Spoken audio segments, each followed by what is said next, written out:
امریکا کی سازش پاکستان میں تو اس کا سنا ہوا تھا. پاکستان نے امریکا میں پہلی بار سازش کی. خود بھی جب میں نے وہ پڑھا تو مجھے احساس ہوا میں کتنا پاورفل بندہ ہوں. خان صاحب کا بدلہ لیا آپ نے تو. بڑی بات خان صاحب نے یہ کی ہے کہ وہ ڈٹے رہے ہیں. ان کا ووٹر نہیں ٹوٹا. ووٹر اس وقت آپ کہیں پہ بھی جا کے پوچھ لیں ان کے ساتھ. ممدانی وہ بہت پرو پاکستان ہے, حالانکہ اس کی والدہ انڈین ہے. بول کے لب آزاد ہیں تیرے, بول زبان اب تک تیری ہے, تیرا ستبان جسم ہے تیرا, بول کی جان اب تک تیری ہے. پینک دیکھیں کہ انہوں نے جب وہ اس کے اوپر جھوٹے الزام لگانا چاہ رہے تھے تو میری فیس بک پوسٹ 2023 کی 24 کی پکڑ کے انہوں نے کہنا شروع کر دیا کہ یہ مسلمان ہے, مارکسسٹ ہے. چارلی کرک کو انہوں نے مار دیا. جو چارلی کرک والے ہیں ان کے لیے سب سے بڑا دشمن ممدانی ہے, اس کی جان کو خطرہ ہے. لیکن اس دن اسٹیج سے اس نے ٹرمپ کو للکارا ہے. Turn the volume up. ہمارے لیے جان سے ہم کب سن سکتے ہیں. نیو یارک کے بعد سب سے بڑا شہر کراچی ہمارا. پتہ کر رہے. Hello, assalamu alaikum everyone. میں ہوں اسماعیل Qasim and I welcome you all to a very special episode here at the Current Podcast. Today we are joined by the one, the only, the man himself, جنہوں نے دوران ممدانی کو select کروا دیا بھائی. ہمارے لیے جان. ہمارا کیا حال ہے؟ بالکل ٹھیک ٹھاک. نیو یارک پہ ہم قبضہ کر لیا ہے ہم نے, تو اب انجوائے کر رہے ہیں. آپ نے خبر دیکھی ہوگی. بالکل دیکھیے خبر. میں نے اس لیے انٹروڈکشن میں کہا how does it feel ویسے کیسے کیا کہ یہاں پاکستان کے اندر بیٹھے ہوئے لاہور اور کراچی کا ایک نوجوان حقوق خلق پارٹی اگنور کی ہے, سائڈ پہ رکھی ہے. ذرا میں نیو یارک کی ذرا گیم بدل دوں. ایسے کیا ایک سارا کیپٹلسٹ نظام ہی توڑ دیا. میں خود بھی جب میں نے وہ پڑھا تو مجھے احساس ہوا میں کتنا پاورفل بندہ ہوں. کہ نیو یارک میں یعنی پوری انہوں نے رپورٹ کی ہے نیو یارک پوسٹ میں. انہوں نے کہا کہ جی یہ لیفٹ کی پارٹی ہے پاکستان میں. پارٹی کو ابھی بنے ہوئے 2 سال ہوئے ہیں, ٹھیک ہے. اور یعنی انہوں نے وہاں پہ پوری جو دیسیوں میں کیمپین ہوئی ہے, جو ووٹ پڑے ہیں اتنے زیادہ دوران ممدانی کو, اس کے پیچھے یہ لوگ ہیں, یہ مارکسسٹ ہیں, سوشلسٹ ہیں, اور انہوں نے انقلاب ایکسپورٹ کر لیا ہے. ہم نے امریکا کی سازش پاکستان میں تو اس کا سنا ہوا تھا. پاکستان نے امریکہ میں پہلی بار سازش کی, ٹھیک ہے. تو الیکشن میں مداخلت ہم نے کر دی, ٹھیک ہے نا. ہم نے ایک طرح سے بدلہ لیا ہے. اتنے سال جو انہوں نے پاکستان میں حکومتیں بنائی گرائیں, تو ہم نے بھی ایک حکومت وہاں گرا کے ایک اپنی لے آئے ہیں پہلی بار. تو یہ میرے خیال ہم نے بدلے. تو قوم کو شکریہ ادا کرنا چاہیے کہ ہم نے بدلہ لیا. بالکل بنتا ہے. خان صاحب کا بدلہ لیا آپ نے تو. خان صاحب کا, بھٹو صاحب کا, یہ پوری لائن ہے 50 سے لے کے جو انہوں نے کی ہیں زیادتیاں. دوسرا یہ کہ یہاں پہ جو ہمارے ساتھی تھے مطلب لوگ کہ جی آپ کی ابھی پارٹی جو ہے اتنی بڑی نہیں ہوئی, تو ہم نے کہتے تھے یہ ہم پلان کر رہے ہیں, ہماری پلاننگ ہے, آپ کو نہیں پتہ. آپ لوگ سوچ آپ کی ہے کہ اب یہیں تک گلی محلے تک ہم پلان کر رہے ہیں. اب آپ دیکھیں ہمارا پلان جو ہے نیو یارک میں. بٹ جوکس اسائڈ, جو حقیقت اس کی ہے وہ یہ ہے کہ ہم ایک انٹرنیشنل موومنٹ کا حصہ ہیں, رائٹ. اس میں جو یہ سوشلزم کی بات ہوتی ہے, anti imperialism, socialism, workers rights, anti racism یعنی نسل پرستی کے خلاف, ورکرز کے حقوق کے لیے, سرمایہ داری کے خلاف, یہ پوری تحریک ہے گلوبل, اس کا ہم حصہ ہیں. اسی تحریک کا دوران ممدانی بھی حصہ ہیں. اور ہمارے بہت سارے جو نوجوان ہیں وہ اب امریکی شہری ہیں, انہوں نے اس کے لیے کیمپین کیا. اس دوران میں بھی بیچ میں 2 سال گیا ہوں امریکہ, تو کچھ میں نے بھی ایونٹس میں انہوں نے بلایا. لیکن کن ایئر کی بات ہے؟ 2023-24 کی. اس وقت بالکل, کیونکہ 23 میں you were posting about it. Yes بالکل. اور ہم دیکھ رہے تھے وہ ساری جو کیمپینز نیو یارک میں بن رہی تھیں, دیگر جگہوں پہ بن رہی تھیں. ہمارے ساتھی ہیں وہ, ہم ایک دوسرے کو نظریاتی طور پہ سپورٹ کرتے ہیں, ٹھیک ہے. تو اس میں وہ کیمپین چلی, اور جس طرح سے نیو یارک کے اندر لوگوں کے اندر ایک غصہ تھا, آج سے نہیں, آپ کو یاد ہے آکیپائی وال اسٹریٹ ہوا تھا 15 سال پہلے. غصہ یہ تھا کہ ایک طرف ارب پتی کھرب پتی لوگ ہیں, ان کے لیے نیو یارک شاندار شہر ہے. دوسری طرف غریب ہیں, ورکنگ کلاس ہیں, محنت کش ہیں, جو بہت زیادہ کام کرتے ہیں, لیکن وہاں پہ ان کی زندگی بہتر نہیں ہو رہی. زیادہ New York is the most expensive city in the world. اس کے خلاف ایک طبقاتی بغاوت تھی جو 2011 سے شروع ہوئی تھی. لیکن جب کوئی لیڈر سامنے آتا تھا, مثال طور پہ برنی سینڈرز آیا, اس کے خلاف یہ لوگ سازش کر دیتے تھے. کوئی اور AOC آئیں, ان کو انہوں نے ایک طرح سے, میں تو سمجھتا ہوں, خرید لیا, ان کو کمزور کر دیا. تو لوگوں کی نمائندگی نہیں ہو پا رہی تھی, ان کے غصے کی نمائندگی نہیں ہو پا رہی تھی. دوران ممدانی نے جب کیمپین شروع کی وہ 1% پہ تھا. جب ہمارے جو سارے جاننے والے ساتھی تھے انہوں نے اس ساتھ کام شروع کیا 1% پہ. اور جس طرح وہ گیا لوگوں کے پاس, لوگوں کو صرف سوشل میڈیا نظر آ رہا ہے. ظاہر سوشل میڈیا اس کا کمال تھا, اور اس کا میں اکثر کہتا ہوں کہ اس کے جو چہرے میں جب وہ سیریس ہوتا ہے تو لگتا ہے اس سے زیادہ غصے والا کوئی بندہ نہیں, اور اسمائل کرتا ہے لگتا ہے 5 سال کا بچہ ہے چھوٹا. تو ایک وہ بالکل چارم اس کا جو ہے وہ ایک اس کی رینج بہت زیادہ ہے. لیکن اس کے ساتھ ساتھ جو گراؤنڈ کی گیم تھی وہ بہت بڑی. تو اس کی شروع کی ویڈیوز دیکھیں, ایک ایک بندہ نہیں رکتا تھا اس کے پاس, وہ آوازیں دیتا رہتا ہے, would you like to talk to Zohran Mamdani, لوگ کہتے ہیں فارق, اور یہ ایکچوئل ویڈیوز فوٹیجز موجود ہیں. بالکل, اس نے ابھی ویڈیو اس کی بنائی ہے کہ ابھی کے درمیان اس وقت اور اب کا آپ کے دوران ڈسکس کیا. تو اس میں دیکھیں وہ گیا ہے ان لوگوں کے پاس, بنگلہ دیشی عورتوں کے پاس, پاکستانی آنٹیوں کے پاس, پورا گروپ ہے پاکستانی بنگلہ دیشی آنٹیوں کا جنہوں نے وہاں پہ کام کیا ہے. وہ زبردست خواتین ہیں, ان کی انگریزی بھی انہوں نے نئی نئی سیکھی ہوئی ہیں, امریکی شہری, ٹھیک ہے, لیکن دیکھیں یہ وہ ورکرز ہیں امیگرینٹ جنہوں نے ہمیشہ سے نیو یارک کو بنایا ہے. یعنی آپ کوئی بھی ٹائم پیریڈ لے لیں, نیو یارک کا ایک زمان میں اٹیلین ورکر نئے نئے آئے تھے, انگلش نہیں بولتے تھے, محنت کرتے تھے وہاں پہ, پولش ورکر آئے, کئی ورکر آئے, جوز بھی جو آئے تھے وہ بھی امیگرینٹس آئے تھے. سارے کے سارے جو اس طرح کے لوگ ہیں ان کی نمائندگی نہیں ہوتی تھی. اس نے ان کے پاس جا کے ان کو منظم کیا. اس میں پھر لیفٹ کے ہمارے جو لوگ تھے, سوشلسٹ لوگ تھے, وہ انوالو ہوئے, ایک ایک وہ گھر پہ گئے. By the end of it یعنی تقریباً انہوں نے جو ڈور ناکنگ جسے کہتے ہیں, گھر پہ جا کے دستک دینا, 30 لاکھ گھروں تک پہنچے. 30 لاکھ, 90,000 ان کا والنٹیئر تھا, ٹھیک ہے. یہ ایک انپریسیڈنٹڈ کیمپین تھی, انپریسیڈنٹڈ گراؤنڈ کیمپین. سو جو یہ ریلز سے بنانے سے اگر کوئی جیت جائے تو پھر تو ظاہر ہے ٹک ٹاک, سارے ٹک ٹاکر جو ہیں وہ نیو یارک کے میئر ہوں. یہ بنیادی طور پہ گراؤنڈ گیم تھی, اور جو میسج تھا بڑا کلیئر تھا کہ ہم ٹیکس بڑھائیں گے امیروں پہ, غریبوں کو ہم سہولتیں دیں گے, انکلوڈنگ انہوں نے 3 چیزیں کی ہیں. ہم رینٹ فریز کریں گے, یعنی رینٹ اب بڑھ نہیں سکے گا گھروں کا, بہت بڑا مسئلہ ہے نیو یارکرس کا.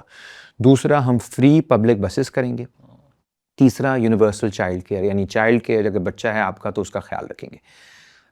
یہ تینوں چیزیں جو ہیں اس کی بنیاد پہ لوگوں نے ووٹ دیا. اور مجھے خوشی اس بات کی ہے کہ جو وہاں پہ صہیونی طاقتیں تھیں انہوں نے, وہ بہت تنگ ہوئے, انہوں نے اس کے خلاف بہت بڑی کیمپین کی, کیونکہ یہ فلسطین کے حق میں بولتا تھا. اور فلسطین کے حق میں بولنے کا مطلب ہے وہاں پہ سیاسی ڈیتھ وارنٹ سائن کرنا. 100%, ٹھیک ہے, he did that. اس نے کیا, بار بار کیا. So much so اس نے کہا get him arrested. اس نے کہا get him arrested. اس نے سے پہلے کہا کہ جی گلوبلائز دا انتفاضہ, یعنی فلسطین کے حق میں مسلسل بولتا رہا.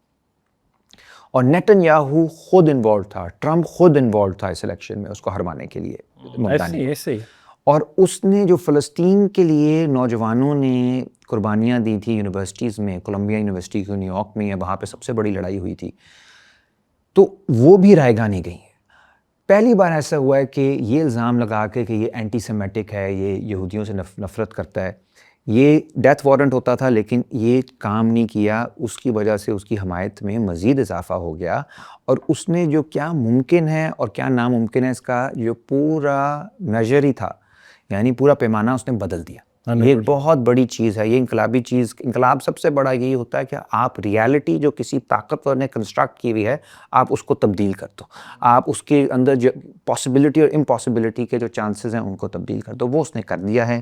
اور ان کا پینک دیکھیں کہ انہوں نے جب وہ اس کے اوپر جھوٹے الزام لگانا چاہ رہے تھے تو میری فیس بک پوسٹ 2023 کی 24 کی پکڑ کے انہوں نے کہنا شروع کر دیا کہ یہ مسلمان ہے, مارکسسٹ ہے, یعنی میں بھی, اور کیونکہ ممدانی سے میرا ہاں ریڈیکل مارکسسٹ, پتہ نہیں وہ کیا ہوتا ہے, اور naan radical conservative Marxist socialist. جہالت بھی امریکی جو رائٹ ونگ ہے وہ آپ یقین کریں وہ ہماری رائٹ سے بھی بہت, مجھے کہنا چاہیے تھا radical socialist and radical Marxist, وہ کوئی الگ ہی چیز ہے. تو جہالت انہوں نے یہ کی کہ انہوں نے میرے پہ الزام لگایا, انہوں نے یہ لنک کرنے کی کوشش کی کہ ہم لوگوں نے اس کی موومنٹ کو پورا چلایا, یعنی لٹرلی. اب وہ کامنٹس بھی آ رہے ادھر کہ یہ لوگ کون ہیں, پاکستان میں انہیں کوئی نہیں جانتا اتنا, تو ادھر فورن انفلوئنس. تو ہم نے کہا پاکستان میں تو ہم نہیں, ہم تو کرنا ہی, ہمارا تو مقصد ہی نہیں ہوتا, ہمیں پی پی میں اپنے ووٹ نہیں پڑے. وہی تھا. تو میں نے وہ بات کہا اب تو نیو یارک ہم نے جیتنا تھا, یہ تو بہانہ تھا, اصل نیو یارک ہمارا اصل نشانہ تھا.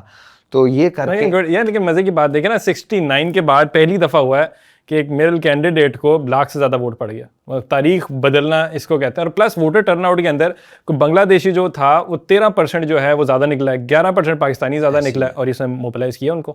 اسی ساری چیز کو ممدانی کو پاکستان کب لا رہے ہیں؟ ممدانی, میں آپ کو مزے کی بات بتاؤں, وہ بہت پرو پاکستان ہے, حالانکہ اس کی والدہ انڈین ہے, لیکن اس نے مودی کے خلاف بھی بڑے کھل کے بیان دیے. اس نے مودی کو آپ کو ہے بچر آف گجرات کہا, اس نے اس کی ہیومن رائٹس وائلیشن پہ بہت کھل کے بولا. پاکستان ڈے کی انڈین ڈے سیلیبریشن پہ نہیں جا سکا کیونکہ وہاں پہ جو انڈینز ہیں وہ بہت زیادہ پرو مودی ٹینڈنسی بہت زیادہ ہے امریکہ میں. تو پاکستان ڈے پہ گیا. پاکستان ڈے ہوا تھا 16 اگست کو منایا گیا تھا ویکینڈ کی وجہ سے, تو اس پہ وہ پوری پریڈ پہ گیا. پاکستانی اور بنگلہ دیشی کمیونٹی نے اسے بہت زیادہ سپورٹ کیا, اور پاکستان میں پہلے آیا ہوا ہے, آپ کو شاید معلوم ہو. اور پہلے تو الگ سے ہے نا, اب تو ہمارا نشان بلایا گیا نا, برو ذرا آئیں, ذرا آ رہا ہوں, ٹکٹ بھیج رہا ہوں, آؤ ذرا پاکستان. میں سوچ رہا تھا, مجھے کسی نے کہا کہ جو خبر نکلی ہے نا اس کی بنیاد پہ تم ویزا سروس شروع کروا نیو یارک, چلو نیو یارک چلو نیو یارک چلو, اور یہ ہمارا ڈائریکٹ میئر سے وہاں ہے, وہ آپ کو ریسیو کرے گا اس طرح کا. بہرحال وہ آئی تھنک پاکستان کا جو ایک چیز یہ ہوئی ہے کہ جو پینک, ایک تو پہلے ان کا ہم بات کریں جو رجوع تھی وہاں پہ قوتیں امریکہ میں, انہوں نے پینک میں کئی جھوٹ بولے ہیں, اس میں ایک چھوٹا سا ہمارے اوپر بھی انہوں نے کر دیا. حالانکہ ہمارا تعلق نظریاتی ہے, ہمارا کوئی تعلق اس طرح سے کوئی تنظیمی تعلق. پورا ڈرم کو انہوں نے پورا پورٹری کیا, بیٹ کیا. ڈرم تو تھی, ڈرم تو انوالو تھی, ڈرم کو ہم بھی بہت سپورٹ کرتے. ڈرم تو سارے امریکی ہیں نا, وہ امریکی پاکستانی ہیں نا, تو ان کو وہ تو بہت انوالو تھے, جیسے اسرائیلی امریکی انوالو تھے, ان کے لیے تو لیگل ہے نا کرنا. میں انوالو نہیں تھا, یعنی میں انوالو اس طرح ہوں جس طرح پوری دنیا کامنٹ کر رہی ہے زورام ممدانی پہ. میرے ساتھی جو ہیں آئیڈیالوجیکل ہمارے ذاتی رابطے ہیں ان تنظیموں سے, وہاں پہ جو کام کر رہے ہیں. ڈرم والے سے ہمارے بہت اچھے تعلقات ہیں, وہ امریکی شہری ہے, اس کا حق ہے وہ جو مرضی کرے. لیکن ان کو یہ تھا کہ پاکستانی اور مسلمان اتنے نکلے کیوں ہیں ووٹ ڈالنے, پیچھے کیا ہے بھائی, یعنی آلموسٹ سینگ کہ ان کی جرت کیسی ہوئی کہ رجسٹرڈ ووٹرز نے ووٹ ڈالا. یہ ہمارا والا جو براؤن فروری 2024 میں بھی تو یہی ہوا ہے کہ جی رجسٹرڈ ووٹر کی جرت کیسی ہوئی کہ انہوں نے ہماری مرضی کے بغیر. پاکستان میں بھی تو یہی ہوا ہے نا, جو غصہ ہے پاکستان میں انہیں 8 فروری والوں, تو وہی ان کو وہاں ہوا ہے امریکہ میں کہ جی رجسٹرڈ ووٹر ہیں, ان کی جرت کیسی ہوئی کہ انہوں نے آ کے ووٹ ڈالا. باقی جو پاکستان سے اس کا لنک ہے, جو ایک نظریاتی لنک میں اگر بناؤں تو یہ ہے کہ جو خلا ہے سیاسی, جو لوگوں کو غصہ ہے حکمران طبقات پہ, وہ ایک امریکی فنومنن نہیں, وہ پاکستانی فنومنن نہیں, وہ گلوبل فنومنن ہے. اس کا پاکستان میں بھی اظہار ہے. یہ جو سارا یہاں پہ انہوں نے بلڈوز کیا 8 فروری کو پچھلے سال جس طرح سے کیا, اس کے بعد اب جو یہ آئینی ترامیم لے کر آ رہے ہیں, لوگوں کو غائب کر رہے ہیں. پچھلے دنوں میں ابھی کراچی پریس کلب میں تھا, ایک نوجوان کے لیے, ایک غنی امان چانڈیو, اس کو میں جانتا ہوں, اس کو ہسپتال سے اٹھا کے لے گئے, اپنی بچیوں کے علاج کے لیے ادھر تھا, اس کو گمشدہ کر دیا, لاپتہ کر دیا. اور اس کے بعد مظاہروں کے بعد جب اس کو واپس وہ لے کر آئے تو ایف آئی آر جو کی, اس میں کہا کہ اس کے پاس ہمیں ہتھیار ملے تھے اور دستی بم ملے تھے جہاں سے ہم نے کیا, یعنی اپنی بچیوں سے ہسپتال میں بم لے کے ملنے گیا تھا. لیکن جو اصل میں ہتھیار لے کر ایک انہوں نے جو تقدس ہسپتال کا پامال کیا, وہ تو سیکورٹی اہلکاروں نے کیا, وہ آئے تھے اندر, یہ نہیں لے کر گیا تھا. ان کے کوئی احتساب نہیں, ان کے اوپر دہشت گردی کے پرچے کر دیے. خیر اس کو بیل ہو جائے گی. لیکن یہ جو معاملات ہیں کہ آپ نے جھوٹ, نفرت, خوف کے ذریعے حکمرانی کرنی ہے, یہ امریکہ میں بھی ہو رہی ہے, ٹرمپ کرنے کی کوشش کر رہا ہے, یہاں پہ بھی ہو رہی ہے. کیونکہ اب سٹیٹس کو جو ہے وہ یہ نہیں کہہ رہا کہ حالات بہت اچھے ہیں, اب وہ کہہ رہا ہے حالات جیسے بھی ہیں ہم تمہارے لیے مزید خراب کر دیں گے اگر تم اس کے خلاف بولو گے. یہ خوف کے ذریعے حکمرانی ہو رہی ہے, اور اس کا جواب ایک ممدانی نے نیو یارک میں دیا ہے, اور پاکستانی عوام بھی اس کا جواب دینے کے لیے تیار ہے. میرے خیال ایک خوف ہے بہت زیادہ, لیکن کبھی نہ کبھی جواب دینے کے لیے تیار ہے, ذہنی طور پہ تیار ہے. اگر آپ کہیں اسپرچولی ابھی تیار نہیں, کیونکہ اسپرچولی کا مطلب ہے کہ لوگ قربانی دینے کے لیے ابھی اس لیول پہ تیار نہیں ہیں. قربانی تو چاہیے ہوتی ہے, قربانی چاہیے. یو اسٹیٹڈ 27ویں ترمیم اوور ہیئر, اور ہو نہیں سکتا کہ ہم لوگ دو ایک ڈسکشن کر رہے ہوں اور 27th امینڈمنٹ کو اگنور کر دیں. What's your take on it over all? دیکھیں نا, ایک پہلی بات ہے کہ یہ جو آئینی ترمیم ہے وہ ہوتی کیا ہے, آئین کیا ہے؟ آئین ہے میرا اور آپ کا رشتہ. ہم کوئی ایک فیملی تو نہیں ہے. ایک ملک جب ہم کہتے ہیں نا ہماری ایک زبان ہے پورے ملک میں, ٹھیک ہے جی, وہ تو آفیشیل لینگویج ہے, کوئی ہماری جو مادری زبان تو ایک نہیں ہے. It's not like France, it's not like England. تو ہمارا خون کا رشتہ بھی نہیں ہے, مذہب بھی سارا سب کا ایک مذہب, ایک فرقہ نہیں ہے. تو آئین وہ چیز ہوتی ہے جو آپ کی بنیاد بنتی ہے, دیٹ کنیکٹس یو, ٹھیک ہے. مجھے پتا ہے اگر آئین مجھے جو تحفظ دیتا ہے وہ آپ کو بھی دیتا ہے. اگر کوئی آئین کو پامال کرتا ہے تو وہ ہم سب کے رشتے کو توڑتا ہے, کیونکہ پھر اس کے پیچھے تو گینگسٹرزم ہے, جس کی لاٹھی اس کی بھینس. تو آئین میں اگر آپ نے ترامیم لے کر آنی ہے تو وہ تو پبلک ڈاکیومنٹ ہے, پبلک بحث کے ذریعے ہو سکتا ہے, کیونکہ میرا اور آپ کا رشتہ ہے جو چینج ہوگا اس سے. سوسائٹی کا رشتہ اسٹیٹ کے ساتھ اور ایک دوسرے کے ساتھ افیکٹ ہوتا ہے, جب بھی کوئی ترمیم آتی ہے. اٹس ناٹ ایز سمپل کہ چند لوگوں نے پارلیمنٹ کے اندر بیٹھ کے ترمیم کر لی اور ہمیں اس سے کوئی فرق نہیں پڑتا. جوڈیشری کیا ہے؟ وہ ایک لیگل رشتہ ہے شہریوں کا ریاست کے ساتھ اور ایک دوسرے کے ساتھ کوئی پرابلم ہوتا ہے تو ہم جوڈیشری کی طرف جاتے ہیں یا تھانے کی طرف جاتے ہیں. اگر پتہ ہو کہ کوئی جوڈیشری ہے ہی نہیں, کوئی تھانہ ہے ہی نہیں, صرف گینگسٹرز ہیں, تو پھر ہم سب کے رشتے بدل جائیں گے. پھر ہر کوئی اپنے اپنے قبیلے کی طرف جائے گا, ہر کوئی اپنی اپنی پرائیویٹ آرمیز بنائے گا.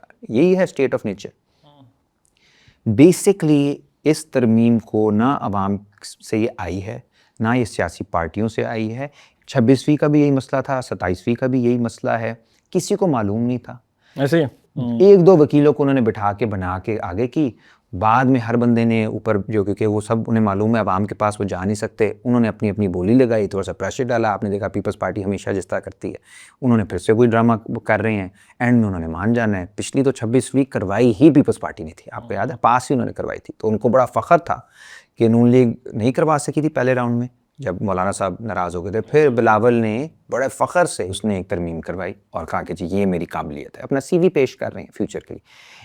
ان ادر ورڈز پارٹیوں نے یہ ایکسیپٹ کر لیا ہے کہ یہی نظام چلے گا اور اسی کے اندر ہم سیاست نہیں کریں گے, نمائندگی نہیں کریں گے, ہم نوکری کریں گے, اور جو پہلے نوکری کرتے آئے تھے ان سے کم قیمت میں نوکری کریں گے. سو آئی تھنک یہ اس کی جو انٹینشنز ہیں وہ ہی غلط ہیں. اس کا مقصد جو ہے وہ آپ کے سامنے, ایک تو 18ویں ترمیم پہ حملہ ہے. بالکل, NFC کو آپ رول بیک کریں گے, 18ویں ترمیم کو کریں گے, جوڈیشری کو ختم کر دیں گے. اگر آپ کانسٹیٹیوشن کورٹس بنا دیتے ہیں, 26ویں میں جوڈیشری کتنی کرپل ہوئی, اس میں تو آپ سمجھ لینا کہ جوڈیشری رہی نہیں, ایک ادارہ رہی نا. جو ٹرائیکا ہے, جو آپ کی سیپریشن آف پاور ہے, آپ وہ ختم کریں گے. اس کے بعد 18ویں ترمیم ختم کر دی. اس کے بعد آپ فیڈرل کو دے رہے ہیں, جا کے ایجوکیشن دے رہے ہیں, فیڈرل کو آپ دے رہے ہیں پاپولیشن کنٹرول دے رہے ہیں. اور دیکھیں اس میں ایک جو ان کا اوور آل جو آپ کی جیو اسٹریٹجک سچویشن بنتی جا رہی ہے, اس میں ان کو ہے کہ ہم نے اگر پاکستان کو چلانا ہے, پاکستان چلانے کا مطلب اپنے کاروبار چلانے ہیں, تو نیکسٹ بڑی جو فیلڈ ہے وہ ہے مدنیات. اور مدنیات کے ساتھ اب جڑ گئے امریکہ چین کی لڑائی. اس کے اندر کون مین ایکٹر بنے گا؟ میں خلاف نہیں ہوں مدنیات نکالنے کے, رائٹ, آپ نے نکالنے ہیں, ٹھیک ہے, اگر آپ فیئر طریقے سے نکالو, جس کا مطلب ہے مقامی آبادی کو پتہ ہو, جس کا مطلب ہے اس میں جو منافع آ رہے ہیں وہ عوام کے لیے لگیں, وہ کسی لانگ ٹرم انڈسٹریل پلاننگ کے لیے لگیں, ملک کو ترقی دینے کے لیے لگیں, نوجوانوں کو نوکری دینے, بہت اچھی بات ہے, مدنیات نکالیں, اس میں تو کوئی ایشو نہیں ہے. ایشو اس وقت یہ بنا ہوا ہے کون سا ادارہ اور کون سا شخص اس میں سے ڈیل جو بھی ہوگی اس میں سے ایک بڑا کٹ لے گا, کمیشن کس کا, کمیشن لے کے باہر بھاگے گا. یہ ساری گیم اس کی ہوئی ہے. سی پیک بھی انہوں نے اسی طرح برباد کیا, کمپرومائز کروایا. جنگیں جو ہم نے لڑیں, جہاد وہاد, اس کے بعد وار اینڈ ٹیرر, اس میں بھی یہی کچھ ہوا. پیسہ لوگوں نے, وہ آیا پیسہ, چلے آپ نے جہاد کیا, نہیں کرنا چاہیے تھا آپ کو, سو کال جو بھی تھا, کچھ قیمت اچھی لیتے پاکستان کے لیے. 9/11 کے بعد آپ نے کیا قیمت لیتے پاکستان کے لیے, سی پیک کیا قیمت لیتے پاکستان کے لیے. چند لوگوں نے ٹھیکوں کے ذریعے پیسے بنا کے اپنے باہر چلے گئے, پاپا جان شاپا جان ہو گیا. یہاں پہ لوگوں کو کیا ملا؟ غربت, افلاس, بم دھماکے, اسکولوں میں قتل عام, ہسپتالوں میں قتل عام, کورٹس میں قتل عام. یہ آپ لیگسی چھوڑ کے گئے. اس کا مطلب ہے کہ آپ کے لیے لوگ جو ہیں وہ تو چونٹیوں کے برابر ہیں, ان کی تو زندگیاں تباہ ہو گئیں. سو یہ ایک اب اسی گریٹ گیم کی طرف پھر سے جایا جا رہا ہے کہ ایک بڑی جنگ کے اندر ہمیں دھکیلا جا رہا ہے اور اس کے اندر لوگوں کو کچھ بھی نہیں ملنا. اور 243 جو ہے وہ ایک, آپ پتہ ہے ہر 3-4 سال بعد ایک دفعہ وزیر اعظم اپنے آپ کو وزیر اعظم فیل کرتا ہے جب چیف عوامی اسٹاف کی اپائنٹمنٹ ہوتی ہے. تو اس وقت اس کے پاس یہ ہوتا ہے, یہ اختیار ہوتا ہے, اسی میں تھوڑے 1-2 ماہ اس کا ٹور بھی ہوتی ہے اور لگتا ہے کہ جی وزیر اعظم ہے, اس کے آگے پیچھے سارے ہو رہے نا. تو جو واحد ایک میڈیشن ہے ادارے اور عوام کے درمیان, چھوٹی موٹی کیا سیاست کے درمیان, اس سے اگر آپ کاٹ دو اور یہ فیصلہ انٹرنل ہی ہونے لگ جائے, تو پھر پراپر ایک آپ ہائیبرڈ سے آگے جا کے ایک طرح سے کنگڈم کی طرف آپ چلے جاتے ہو. اور بالکل ہے, اور کنگڈم آپ سمجھ لیں کہ جس طرح یہ بادشاہتے ہیں مڈل ایسٹ میں, تو جو فائنل سٹے ہے وہ کنگ کا ہے, لیکن پارلیمنٹس تو موراکو میں بھی ہیں, پارلیمنٹ کویت میں بھی ہے, اور چھوٹے موٹے جو کاؤنسلز ہیں لیجسلیٹو وغیرہ وہ سعودی وغیرہ میں بھی ہیں, لیکن فائنل فیصلہ جو ہے وہ کورٹس میں ہوتا ہے. سازشیں بھی کورٹس میں ہوتی ہیں, لڑائی جھگڑا بھی کورٹ میں ہوتا ہے, لیکن وہ اندرونی طور پہ ہوتا ہے. اب اس کا فائدہ انہیں یہ ہوگا کہ اسٹیبلٹی لانا چاہ رہے ہیں, لیکن نقصان یہ ہے کہ اگر سازشیں اب ہوں گی اور صرف کورٹس میں ہوں گی تو زیادہ خوفناک ہوں گی, کیونکہ اس کے اندر پھر یہ ہے کہ یہاں پہ تو پبلک میں چیزیں ہوتی ہیں, میڈیشنز ہوتی ہیں, تو آپ راستہ بند کر دیں گے اور آپ کو لگتا ہے اگر عوام کل کو نہیں نکل سکتی, جو کہ وہ بھی ایک ان کی غلط اسیسمنٹ ہے کہ اگر آج عوام نہیں نکلی 6 مہینے بعد, سال بعد, اس کا کوئی گارنٹی نہیں دی جا سکتی. ایوب خان 10 سال آرام سے بیٹھا رہا اور اس کو کلیئر کٹ تھا کہ یہ کنونس تھا کہ اس عوام میں وہ ہے ہی نہیں دم کہ یہ نکل سکے. جب عوام نکلی تو ایسے نکلی کہ نہ اس نے امریکہ بچا سکا, نہ کوئی اور بچا سکا, اور اس کے اپنے جونیئر جنرلز نے اس کے سر پہ گن رکھ کے اسے استعفیٰ لیا. اور ساتھ ہی ساتھ سری لنکا, بنگلہ دیش, ہر جگہ کوئی نیچرلی لوگ انقلابی کسی بھی ملک کے نہیں ہوتے. نیو یارک میں آج تک کوئی سوشلسٹ میئر نہیں آیا تھا, پہلی دفعہ ہوا ہے نا, انپریسیڈنٹڈ ہوئے. 200 سال کی ان کی تاریخ ہے نیو یارک, 200 سال سے بھی زیادہ, تو کبھی اس سے پہلے نہیں ہوا. تو چیزیں پہلی بار بھی ہوتی ہیں. ہمارے یہاں تو کئی بار ہو چکی ہیں مزاحمتیں, بہت بڑی بڑی مزاحمتیں ہوئی ہیں. تو یہ جو اسسمنٹ لے کے بیٹھے ہوئے ہیں کہ جی کچھ نہیں ہو سکتا, کبھی نہیں ہو سکتا, ایسا نہیں ہے. لوگ سرپرائز, لوگوں کی جو پیپلز ہسٹری ہے اس کا مین جو ریئر چیز ہے وہ ہے یہ کہ بابا وہ سرپرائز دیتے ہیں. And this is coming from a historian. Yes, توجہ دیں اس کی بات پہ. فرینچ ریولوشن سے پہلے یہ سوچنا کہ بادشاہت کے بغیر بھی کوئی زندگی کوئی گزار سکتا ہے, کوئی معاشرہ, یعنی ہزاروں سال کی تاریخ ہے, نہیں ہو سکتا. ان کو تو بھی 3 سال ہوئے ہیں نا آئے ہوئے. ہزاروں سال کی تاریخ جس میں تھا کہ جی ہو ہی نہیں سکتا کہ بادشاہ کے بغیر, کوئی پاگل ہی ہوگا جو بادشاہ کے بغیر کا ایک معاشرہ بن سکتا ہے. 50 سال گزرے فرینچ ریولوشن کو, اور 1850s کے اندر یہ بات تب تک پورے یورپ میں بات ہو چکی تھی کہ کوئی پاگل ہی ہوگا جو کہے گا ہمیں واپس بادشاہت میں جانا. انہوں نے ٹوٹل ریالٹی کے کوآرڈینیٹس ہی چینج کر دیے. ہم بھی کامن سینس کو یہاں پہ بھی چینج ہونی ہے ایک دن. ابھی کی جو کامن سینس ہے اس کو گیون اگر آپ سمجھیں گے تو وہ ایک بہت بڑی غلطی ہے جو ہر حکمران کرتا ہے کہ یہ گیون ہے, یہ فرعون کے ٹائم سے چل رہا ہے کہ جی ہم اب اٹرنل ہیں, اور ایسے کر کے وہ چیز جو ہے یہی چیز پولیٹیشینس بھی بھولے ہوئے ہیں. مٹرنل تو یہ میرا خیال ہے ہماری جو موجودہ نظام ہے, جو پیپلز پارٹی سے لے کے پی ایم ایل این سے لے کے جو دوسری ان کے الائنسز ہیں, اتنی شارٹ ٹرم میموری, آپ کو پتہ ہی نہیں کہ بھائی آپ کے ساتھ ہونا کیا ہے. ان کو نظر آ رہے ہیں کہ 6 مہینے بعد ٹھیکا, 3 مہینے بعد, اتنی شارٹ ٹرمزم ہے. اور ابھی دیکھیں کل کو کوئی نہ کوئی ڈیل ہو جائے گی, ٹھیک ہے. میں نہیں سمجھتا کہ ڈیل کی ویسے ڈیل کے بتا دیں, ویسے خان صاحب کو بھی بتا دیں, کوئی مشورہ بھی دے دیں ان کے بارے میں. دیکھیں آئی تھنک بڑی بات خان صاحب نے یہ کی ہے کہ وہ ڈٹے رہے ہیں, ان کا ووٹر نہیں ٹوٹا. پارٹی ان کی نہیں ہے ایز سچ اس طرح سے آرگنائزڈ, ٹھیک ہے, جس طرح کی ایک انقلابی پارٹی ہونی چاہیے جو لوگوں کو نکال سکے, لڑ سکے, آپس میں لڑائیاں یہ وہ, کبھی وہ اس طرح سے آرگنائز نہیں تھی. لیکن کیونکہ وہ سٹینڈ لے گئے ہیں نا, تو ووٹر اس وقت آپ کہیں پہ بھی جا کے پوچھ لیں ان کے ساتھ میجورٹی, یہ ان کو خود بھی پتہ ہے, ریاست کو بھی پتہ ہے, اور 8 فروری سے بہت زیادہ معاملات مزید آگے جا چکے ہیں. میرا ذاتی خیال یہ, میں کراچی ہوں, کراچی میں بھی اس وقت خان صاحب جیت جائیں گے, ٹھیک ہے, میجورٹی, اور میں خیال 8 فروری کو بھی شاید جیت گئے تھے, وہ ادھر بھی یہی معاملات بنے. اب اینڈ میں پالیٹکس کے اندر ہوتی ڈیل ہے. Deal in itself negative word نہیں ہے, اگر ڈیل جو اصولوں کی جیت کی بنیاد پر ہو, یعنی اصولوں پہ کمپرومائز نہیں, ٹھیک ہے. اگر اس کے ساتھ یہ اٹیچ ہو جائے کہ ہم ایک دوسرے کے خلاف کوئی بدلے نہیں لیں گے, تو میں سمجھتا ہوں کہ ہمارا سائیکل آگے چلا جائے گا, پولیٹیکل سائیکل. ہائیلی ان لائکلی, ویسے ہائیلی ان لائکلی ہے, لیکن that's the only way. Again I am a believer in in likely events.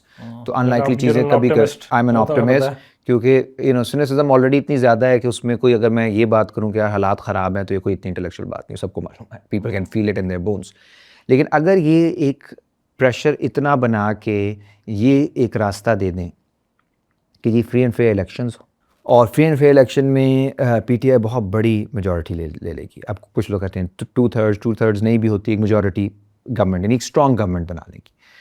اور اگر وہ گورنمنٹ ڈیلیور کرنے کی طرف دیکھے اور بہت زیادہ لڑائیوں میں نہ الجھے, تو پھر پاکستانی پالیٹکس ایک نئے راستے پہ چلی جائے گی جو کہ نظریاتی راستہ ہوگا. یعنی پھر اگر کوئی کرٹیسزم آتی ہے تو یہ نہیں آئے گی کہ آپ فوج کے ساتھ ہیں یا نہیں ہیں, آپ اسٹیبلشمنٹ کے ساتھ ہیں نہیں ہیں. یہ تو ایک سرکل ہے جس میں ہم پھنسے ہوئے ہیں پچھلے کئی. پھر ہوگا یار آپ کی معاشی پالیسی کیا ہے, اکنامک پلان بتاؤ, آپ کی سماجی پالیسی کیا ہے, بالکل فورن پالیسی کیا ہے, پھر آپ نظریاتی باتوں پہ بحث کر سکتے ہو. ہماری پالیٹکس کا ایک بہت بڑا پرابلم یہ ہے کہ اسٹیبلشمنٹ کی انٹرفیئرنس کی وجہ سے ایک تو آپ وہ مین جو تضاد ہے وہ اسٹیبلشمنٹ ورسز اینٹی اسٹیبلشمنٹ بن جاتا ہے.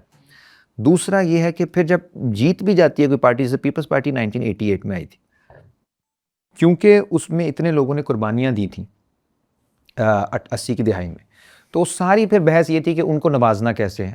کوئی کہتا تھا مجھے 10 کوڑے پڑے ہیں، کوئی کہتا تھا مجھے 15 پڑے ہیں، کوئی کہتا تھا تو یہ تو کلچر بالکل خراب ہو گیا نا. پھر آپ نے پالیسی کیا بنانی ہے، آپ نے لوگوں کو نوازنا ہے اس طرح سے.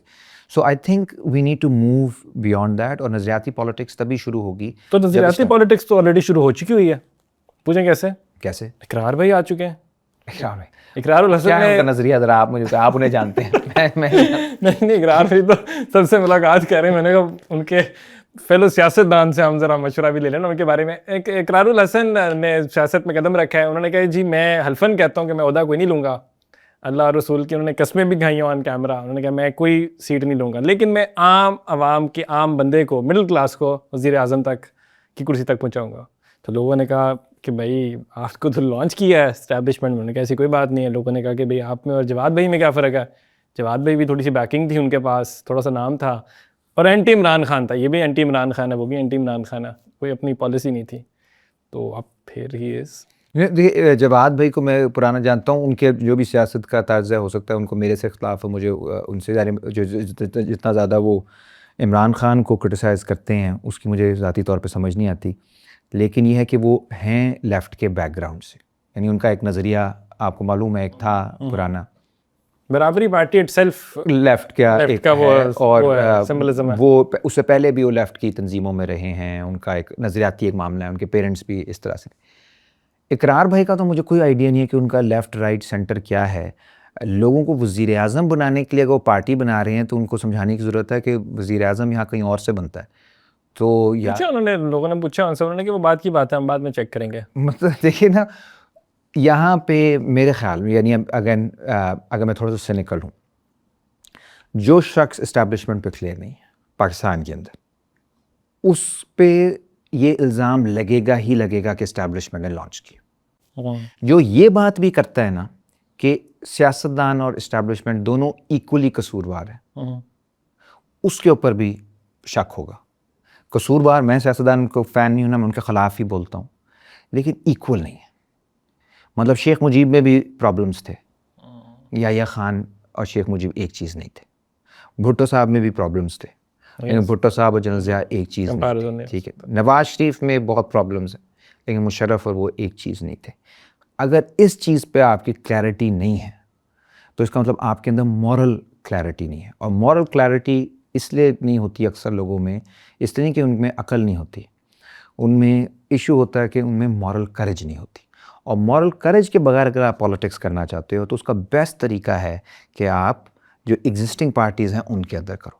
کیونکہ آپ ایم این ایز کی لسٹ اٹھا کے دیکھ لیں، اس دفعہ جنہیں 47 کے ذریعے لے کر آئے ہیں، ان کی خصوصیت یہ ہے کہ ان میں مورل کریج نہیں ہے، ان میں یہ جرت نہیں ہے، ہمت نہیں ہے کہ وہ سچ بول سکیں.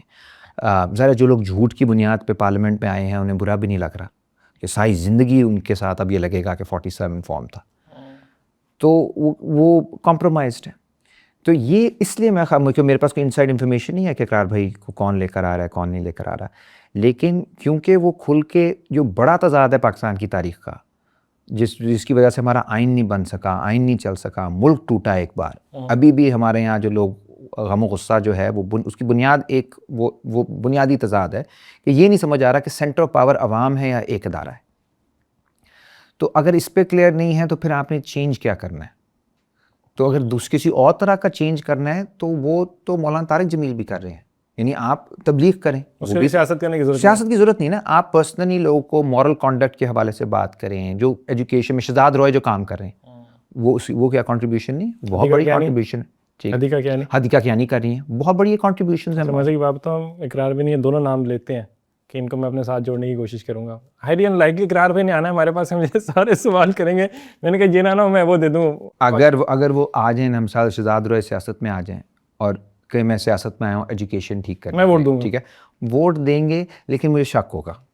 لیکن آئیں گے نہیں. ٹھیک ہے، پھر شک ہوگا نا. ابھی مجھے کلین آدمی جو کر رہا ہے اس کے لیے ظاہر ہے ان کو اسٹیبلشمنٹ سے بھی بات کرنی ہوتی ہوگی, پولیٹیشین سے بھی, وہ ایجوکیشن کا کام کر رہے ہیں نا, ان کو وہی کرنا چاہیے نا. ایدی صاحب سب کو جانتے تھے, جرنیل بھی ان سے آ کے ملتے ہوں گے, سیاستدان بھی ملتے, جو ان کا کیلیبر تھا جس لیول کا, ہر بندہ ان سے ملتا تھا, بزنس مین یہ وہ سارے. لیکن اگر وہ شخص پالیٹکس میں آ جائے اور پالیٹکس پھر میں آ کر آپ یہ کہو گیا میں صرف غریبوں کی بات کروں گا, ٹھیک ہے, تھوڑا سا کوشچن مارک, پھر کوشچن مارک ہے, ٹھیک ہے. اس کا مطلب نہیں کہ غریبوں کی بات نہیں ہونی چاہیے, اس کا مطلب یہ ہے کہ سیاست کے اندر جو بڑا تضاد ہے, اگر آپ اس پہ بول نہیں سکتے تو پھر آپ کمپرومائز ہو. برٹش کے ٹائم پہ 1940s کے اندر جب وہ یہاں پہ قحط مچا ہوا تھا, اس وقت آپ بیسک آ کے کہو میں سیاست میں آ رہا ہوں اور میرا مقصد ہوگا میں ہسپتال ٹھیک کرنا چاہتا ہوں, جبکہ بمباری کر رہے ہیں برٹش یہاں پہ مقامی آبادیوں پہ, لوگوں کو غائب کر رہے ہیں, ساری گندم چھین کے جا چکے ہیں. آپ کو تو بنگال میں 30 لاکھ بندہ قحط کی وجہ سے مارا گیا تھا 1942-43 میں.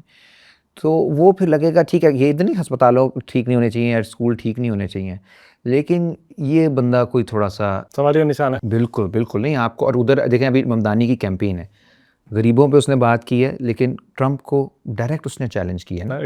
اب ٹرمپ کو چیلنج کیے بغیر وہ سیاست کر رہا تھا, پھر وہ سیاست تو نہ ہوئی نا, پھر تو کچھ اور ہی ہوا. سو اگر وہ اس نے کمپرومائز نہیں کیا, اس نے اپنی تقریر میں دیکھیں, تقریر اس نے کی ہے.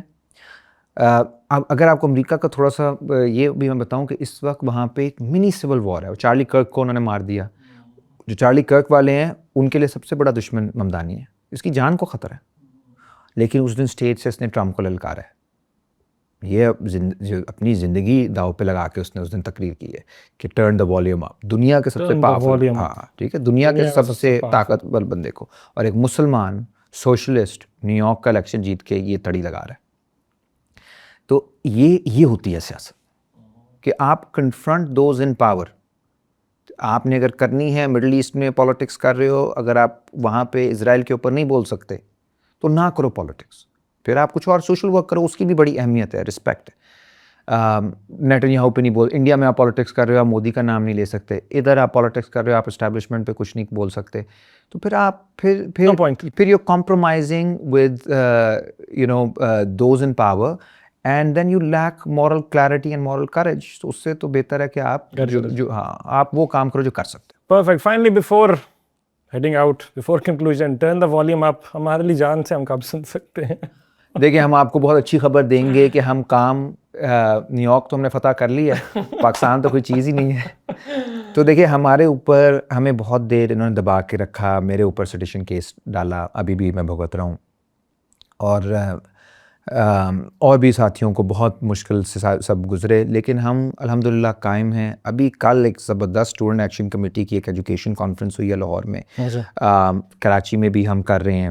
ہمارے ساتھ بہت سارے ساتھی جوڑ رہے ہیں, جیسے ذوالفقار علی بھٹو جونیئر ہیں, فاطمہ بھٹو صاحبہ ہیں, ان کے ساتھ ہم ایک اس وقت ایک یونائٹڈ پولیٹیکل فرنٹ بنانے کا سوچ رہے ہیں, بلکہ کافی گفتگو آگے تک جا چکی ہے. تو یہاں پہ گنجائش ہے ایک لیفٹ ونگ سوشلسٹ پالیٹکس کی پاکستان کے اندر, کیونکہ جس طرح سے یہاں پہ پاکستانیوں نے بھی خوشی سے فالو کیا, میں سمجھتا ہوں اس میں تھوڑی سا ایک منافقت کا بھی عنصر ہوتا ہے. ظاہر ہے کہ جی یہاں پہ وہ کہہ دیتے ہیں سوشلزم کفر ہے, ادھر ان کو سوشلزم اچھا لگ رہا ہے, لیکن اس سے یہ بھی ثابت ہوتا ہے کہ اگر واقعی انہیں سمجھ آ جائے کہ اس کا مقصد کیا ہے, کیونکہ پروپیگنڈا تھا نا ریاست کا کہ جی پاکستان دشمن ہوتے ہیں, یہ مذہب بیزار ہوتے ہیں, وہ میرا خیال پروپیگنڈا نہیں چلیں گے, کیونکہ آلریڈی اتنے لوگوں کے خلاف انہوں نے کر دیا کہ معاملات چینج ہو گئے. تو یہاں پہ ایک ایسے ملک میں جہاں پہ اشرافیوں کو سالانہ 17.4 ارب ڈالر کی سبسڈیز مل رہی ہیں, اور دوسری جانب 2.5 کروڑ بچہ اسکول سے باہر ہے, 40% کے پاس جو ہے وہ پانی نہیں ہے صاف, غربت جو ہے 42% ہو چکی ہے پاکستان میں. یہ کہتے ہیں اسٹیبلٹی آ گئی ہے, 42% غربت ہے. ابھی IMF کے ساتھ جو یہ ساری بحث کر رہے ہیں, وہ کہہ رہے ہیں مزید آپ ٹیکس ڈالو, اور کسی پہ ٹیکس نہیں بڑھائیں گے جس کے پاس پیسہ ہے, ان کی مراعات کو ہاتھ نہیں لگائیں گے, غریب عوام پہ مزید ٹیکس لگائیں گے. یہ ایک طبقاتی جنگ ہے جو اوپر سے ہو رہی ہے, اور نیچے جو مزدور طبقہ ہے, محنت کش طبقہ ہے, مڈل کلاس ہے, نوجوان ہے, کسان ہے, اس کو منظم کرنے کی ضرورت ہے. لیکن لوگ تب تک اعتبار نہیں کریں گے جب تک وہ سوشلسٹ پالیٹکس یہاں پہ اینٹی اسٹیبلشمنٹ نہیں ہوتی. اگر آپ اینٹی اسٹیبلشمنٹ نہیں ہو تو پھر اگین وہی کمپرومائز کی بات ہو جائے گی کہ میٹھی میٹھی باتیں کر رہا ہے غریبوں کے بارے میں. ہم سوشلسٹ پالیٹکس کریں گے, ہم اینٹی اسٹیبلشمنٹ پالیٹکس کریں گے, ہم اینٹی امپیریلسٹ پالیٹکس کریں گے, جو امریکہ اسرائیل کا جو گٹھ جوڑ ہے اور اس میں ہندوستان بھی, اس کے خلاف بھی. اور میں سمجھتا ہوں کہ آنے والے مہینوں میں, سالوں میں آپ دیکھیں گے کہ یہاں پہ ایک گروئنگ سوشلسٹ موومنٹ ہوگی, اور آلریڈی ہمارے رابطے پورے ملک میں بن چکے ہیں, اور قربانی دینے والی ہوگی, لڑائی کرنے والی ہوگی. یہ نہیں ہوگی کہ آ کے جی ہم وزیر اعظم بنانے والے ہیں, بلکہ جو ہمارے اوپر کیسز ہیں ہم ان سے ڈرنے والے نہیں ہیں. اور ہم تھرو آؤٹ پہلے بھی کہتے رہے ہیں, ابھی بھی ہم 1950 سے بائی دا وے سوشلسٹ کہہ رہے ہیں کہ آپ امریکہ سے اتحاد نہ کریں. امریکہ اس خطے میں جنگ چاہتا ہے, اس سے تعلقات نہ اتنے قریبی کریں, چائنا کو پریفر کریں. دوسرا, یہاں پہ ایک معاشی نظام بنایا جائے جس میں محنت کش اور مڈل کلاس کو آپ مراد دیں, اور جو امیر طبقہ ہے اس کے اوپر بھی تھوڑی سی اب مشکلات لے کر آئیں, کیونکہ اس نے بہت عیاشیاں کر لی, بہت انہوں نے موج مستی کر لی, تاکہ لوگوں کو ریلیف ہو. یہ چیزیں مل جائیں تو پاکستان ایک بہت بہتر جگہ بن جائے گی انشاءاللہ. 100% ایلیٹ کیپچر کا ختم ہونا بہت زیادہ ضروری ہے. Thank you so much Ammar Ali Jan for your time. You have a flight to catch. Karachi میں اب کل ہی بلکہ میٹنگ ہے کراچی میں اسٹوڈنٹس کے حوالے سے, تو یہ نیو یارک کے بعد سب سے بڑا شہر کراچی ہمارا فتح کرنا تو بیچارے فتح. Thank you so much. Thank you so much. All right, to that note, dearly hope you enjoyed the conversation. I'm privileged, honored کہ امریکہ کے فاتح ہمارے ساتھ آج موجود تھے دی کرنٹ پوڈ کاسٹ پہ. Do let us know in the comment section as to what you think about the whole conversation. اسماعیل قاسم کو اجازت دیجیے, اپنا بہت سارا خیال رکھیے. اللہ حافظ.